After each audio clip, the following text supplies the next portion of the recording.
Muito bem, nós estamos aqui para mais um programa nesse canal do YouTube, onde nós estamos gravando um comentário bíblico para você dos 27 livros do Novo Testamento, para que você tenha um comentário, a hora que você quiser estudar a Bíblia e esclarecer dúvidas, você possa então acompanhar esse comentário. Ajude-nos a divulgar esse canal, porque o propósito dele é compartilhar a palavra de Deus, o Novo Testamento, com todos através do canal do YouTube. Estamos na carta de Paulo em 2 Timóteo. 2 Timóteo é a última carta que Paulo escreveu, perto do seu martírio, entre o ano 66 e 67, quando ele é martirizado por Nero. Paulo, nessa carta, ele tem notas, não é uma carta bem estruturada, mas é uma carta com várias notas ao seu discípulo amado, a qual ele se dirige como filho, né, filho amado, na fé, Timóteo. E Paulo menciona agora no capítulo 3 a extrema corrupção que haveria nos últimos tempos. Não é? Nós vemos que Paulo vai dar uma lista tremenda, ele é muito bom em elaborar listas em suas cartas, e aqui nós vamos ter uma lista que Paulo adverte a Timóteo que tome cuidado, que Timóteo saiba.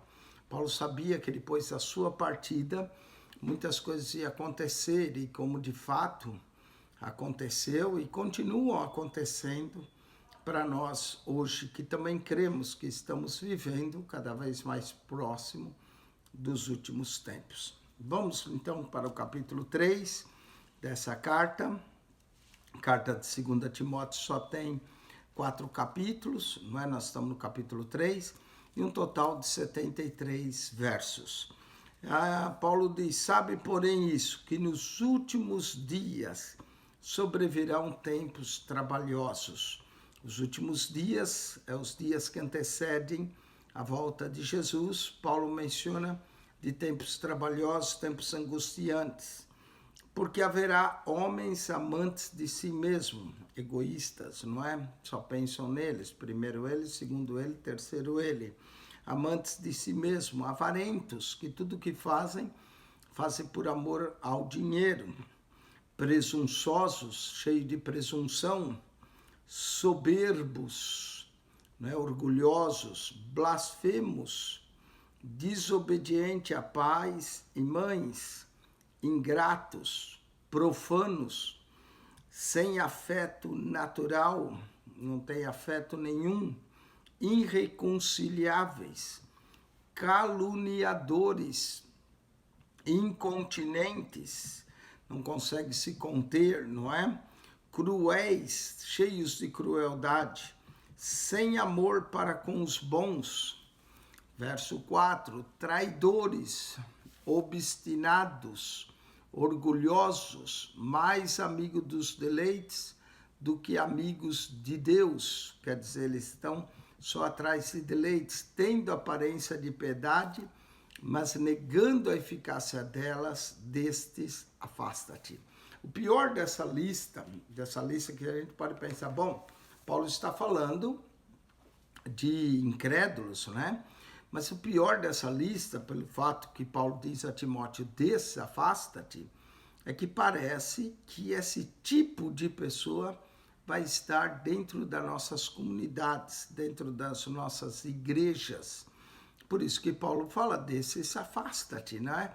Não são pessoas não crentes que é de se esperar esse tipo de coisa, mas são pessoas que se dizem crentes, são pessoas que estão dentro das igrejas, se dizem crentes, mas na verdade não são. Estão ali, não é? Só ocupando espaço, só para atrapalhar e impedir a obra de Deus. Vamos de novo na lista. Ó. Sabe, porém, que nos últimos dias sobrevirão tempos trabalhosos. Tempos trabalhosos aonde? Na igreja, na obra de Deus.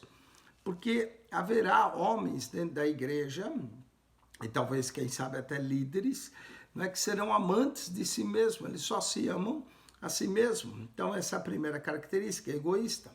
Segundo, avarentos, tudo que fazem, fazem por amor ao dinheiro, por avareza. Diz presunçosos, eles são cheios de presunção, eles é que sabem, eles é que são os melhores, eles é que pregam. Soberbos, cheios de soberba, é a quarta característica. Blasfemos, vão blasfemar da obra de Deus. Sexto, serão desobedientes, desobedientes a pais e a mães. Sétimo, serão ingratos. Oitavo, serão profanos. Não tem gratidão nenhum, serão profanos, não é? Quanta gente nesse meu caminhar que eu já ajudei e foi ingrato, não é? Ingratos, profanos. São aqui, só aqui no verso 2, nós temos 8 características. Vamos para a nona, sem afeto natural. Eles não têm afeto nenhum. Décimo, são irreconciliáveis, não tem como reconciliar eles. 11º, são caluniadores, o negócio deles é falar mal mesmo. 12º, incontinentes, não conseguem se conter. 13º, são cruéis. 14º, sem amor para com os bons. 15º, traidores. 16º, obstinados. 17º, orgulhosos, né? Obstinado, orgulhosos, são até palavras sinônimas. Verso 18, mais amigo dos deleites do que amigos de Deus. 19, tem aparência de piedade. E 20, manegando a eficácia delas, afaste. Então, nós temos 20 características desses que vão se introduzir das igrejas, se mostrando até tendo aparência de piedade, mas não são, porque olha as características deles. São egoístas, amantes de si mesmo, avarentos, tudo que fazem por dinheiro, presunçosos, né? Tem uma presunção tremenda, soberbos, blasfemam, desobediente pai e mãe, não tem consideração nenhuma por pai e mãe, ingratos, improfanos, sem afeto natural, irreconciliáveis, caluniadores, incontinentes, não se contêm, cruéis, sem amor para com os bons, traidores. Meus amigos, quanta traição que a gente vê às vezes no ministério, obstinados, orgulhosos, mais amigos dos deleites do que amigos de Deus, tendo aparência de piedade, manegando a eficácia delas. Destes, afasta-te. Se encontrar esse tipo de gente, só na igreja, afasta-te. Porque desse número são os que introduzem pelas casas e levam cativas mulheres nécias, carregadas de pecado, levado de várias concupiscências. Olha que obreiros fraudulentos, que coisa. E é o que nós vemos muitas vezes pessoas que só causam escândalo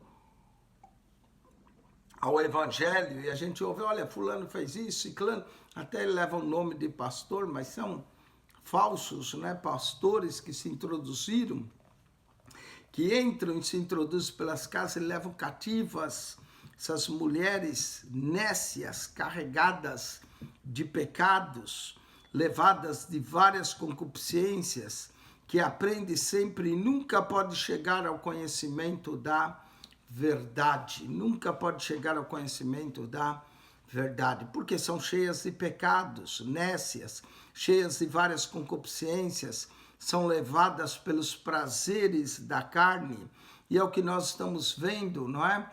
Em nossos dias, esses tempos trabalhosos.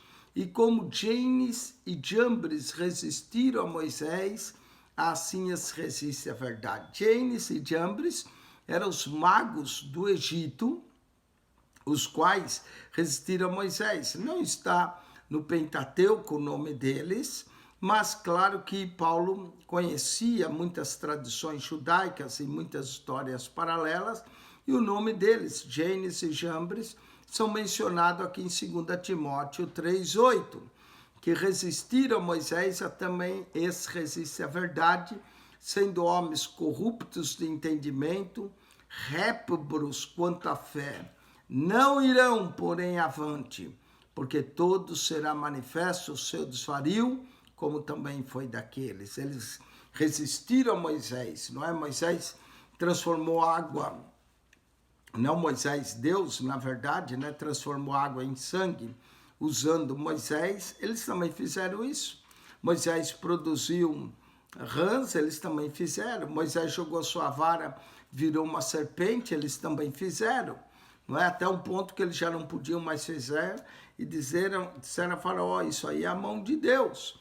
Mas eles resistiram a Moisés, diz que também esses obreiros vão resistir à verdade, sendo homens corruptos de entendimento. O entendimento deles é corrupto. Réprobos quer dizer reprovados quanto à fé. A boa notícia é que eles não vão avante, não é? Não irão, porém, avante, porque a todos será manifesto o seu desvario, como também foi daqueles. É por isso que nós vemos tanto escândalo, tanta gente falando isso, por causa desse tipo de pessoa que aparece e até se introduz nas igrejas. Mas para Timóteo, Paulo diz, desvia-te deles.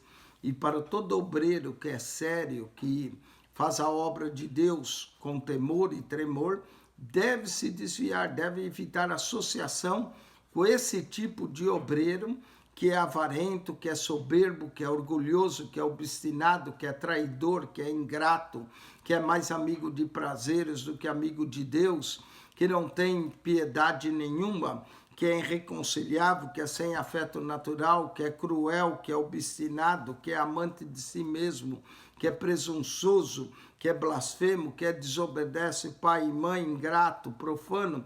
E a lista é grande. Paulo dá uma lista enorme desse tipo de gente. Não irão, porém, avante, será conhecido o seu desvario, como também foi daqueles. Agora, para Timóteo, vem a exortação. Tu, porém, tens seguido a minha doutrina. Temos que seguir a doutrina do apóstolo. Temos que aprender com ele, e a sua doutrina é revelada aqui. Não só a doutrina, o modo de viver.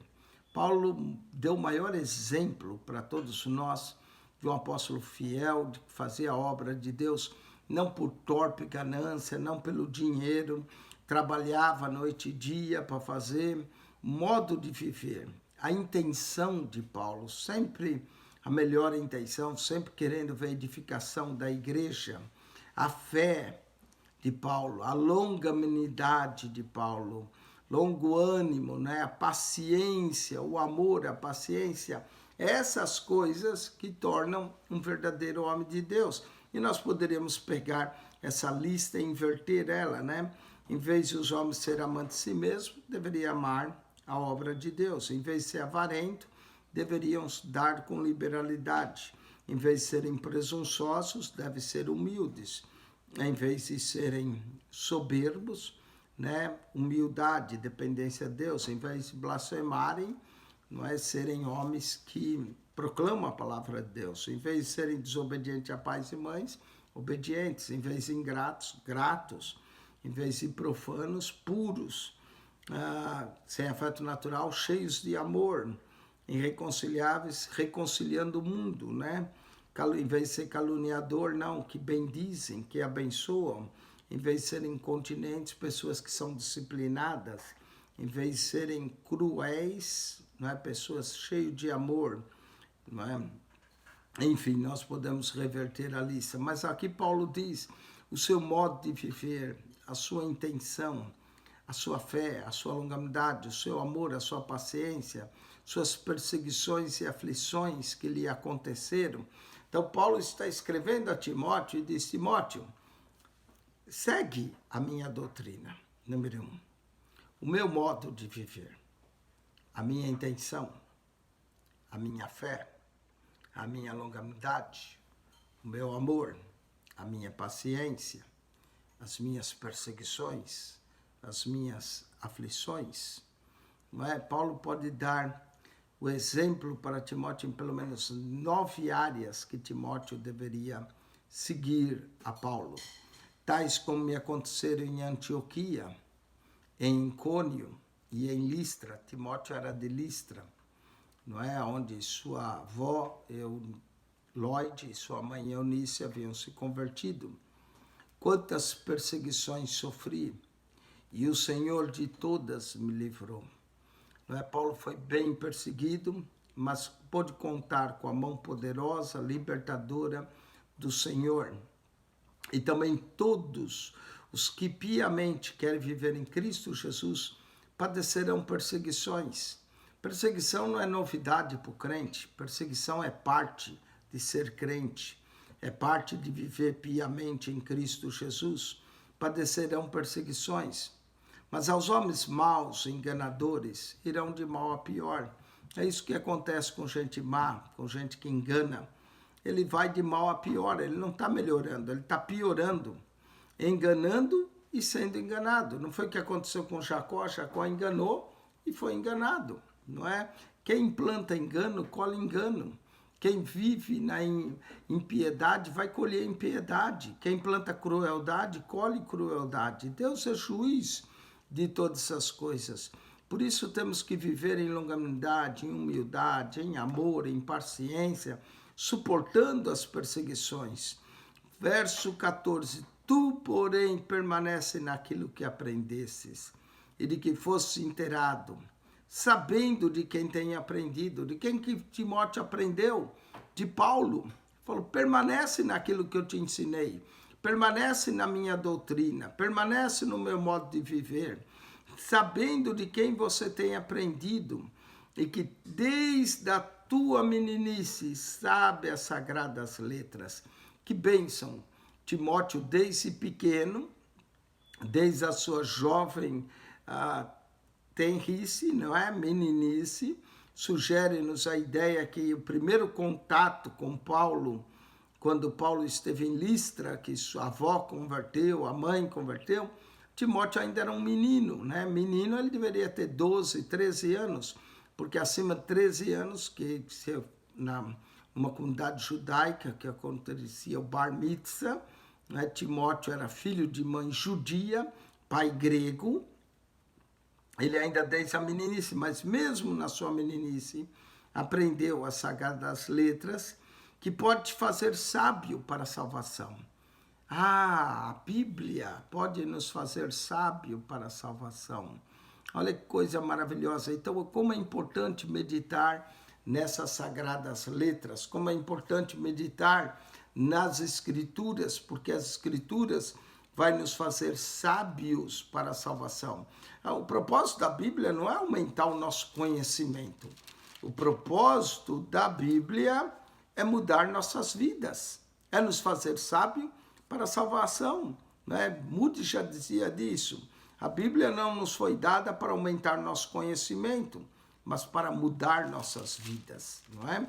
Então, aqui está. Desde a tua sagrada, sabe as sagradas letras, que podem fazer-te sábio para a salvação pela fé que há em Cristo Jesus. Sem fé é impossível de agradar a Deus, não é? Então, as Escrituras nos fazem sábio para a salvação pela fé que há em Cristo Jesus. Agora, Paulo vai dizer o propósito da Escritura. Toda Escritura divinamente inspirada, note que as Escrituras são inspiradas por Deus, a palavra no grego aqui é theostopanos, que significa o sopro de Deus, a inspiração de Deus. Deus soprou o seu espírito, isso se entende por inspiração, os traduziu por inspiração, não é? Então a Escritura foi escrita por inspiração, presta atenção nisso.